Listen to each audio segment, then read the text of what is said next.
Hey guys, this is Austin, and welcome to CES 2020, where the madness has truly and officially begun. Our friends over at Asus ROG, well, they like to bring out the special toys, the things which are a little bit, okay, look. This is a monitor that's running at 360 frames per second right now, and I'm going to now proceed to spend the next 3 minutes of this video trying to explain to you what it looks like, because you're watching a video at 24 frames per second. So this is the ROG Swift, and what really separates it from pretty much every other display out there is the fact that it runs at a full 360 hertz.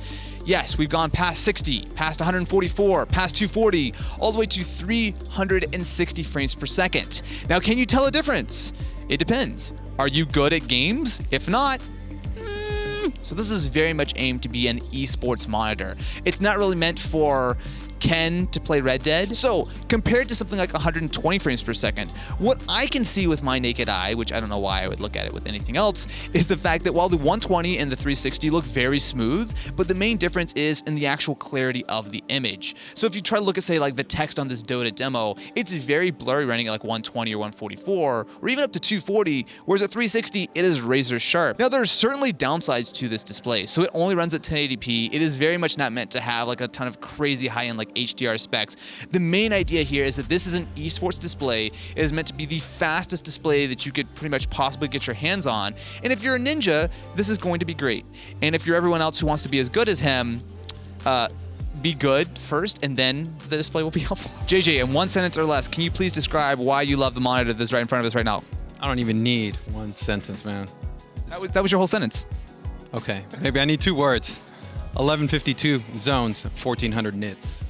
A lot of brightness. Okay, thank you very much, sir. This is the ROG Swift PG32UQX. And essentially, that's all I actually need to talk about. He already hit it. 1400 nits of brightness. This thing is obscene. So, especially when you look at this, so you can see that there's well, actually, you might not be able to see because, again, all of the things that we're looking at today are, incredibly high brightness and contrast and high frame rates that you can't really see on YouTube video.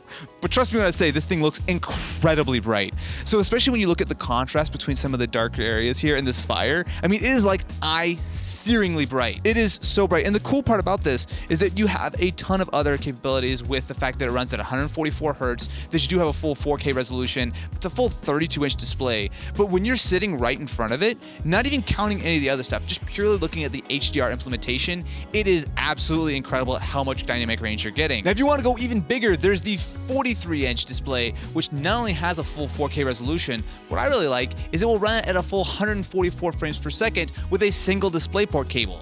So there's no chroma subsampling, it's still running at a full 10-bit. And what you're getting here is a display which, while only runs at 1000 nits, unlike the 1400 nits over there, but it's still an incredibly good looking display, which is really nice and large. However, I have been very helpfully informed by JJ that I forgot to mention that this has a remote, which would be perfect for, say, I don't know, a next generation console. Now, if we're being real, what I might be most excited for here is the Asus ROG Zephyrus G14 with built-in This Is branding. How do you feel about that, Matt? I feel great. Subscribe to This Is. So obviously the most exciting feature right off the bat is the Anime Matrix display. I'm definitely saying that wrong. I don't actually know if that's the final name, but essentially this is an LED panel that is on the back of the Zephyrus, which you can completely customize, which we have very thankfully from our friends at Asus done with This Is branding. But you can turn it off, you can put whatever you want, it'll animate with like a GIF or whatever you'd like to do. But while that's really the showy thing, what I'm excited for is what's inside this guy, because this is one of the very first laptops to ship with the brand new Ryzen 4000 series mobile chips, aka laptops are about to get a whole lot more exciting this year. So inside, you have a couple of options going from Ryzen 5, which has a 6-core design, or Ryzen 7, which this is rocking, with a full 8 cores. Now, I am incredibly excited to get my hands on this and play around with it. Although unfortunately this one is heavily locked down, so I can't so much as say the word Geekbench out loud without it wanting to close itself down. But what we're getting here is some serious boost. I believe it's over 4 gigahertz on this model. And Asus is actually using their own, I guess, I don't want to say custom version of Ryzen, but they do have the HS model, which is going to be running at 35 watts, but give you the power roughly of the 45 watt model.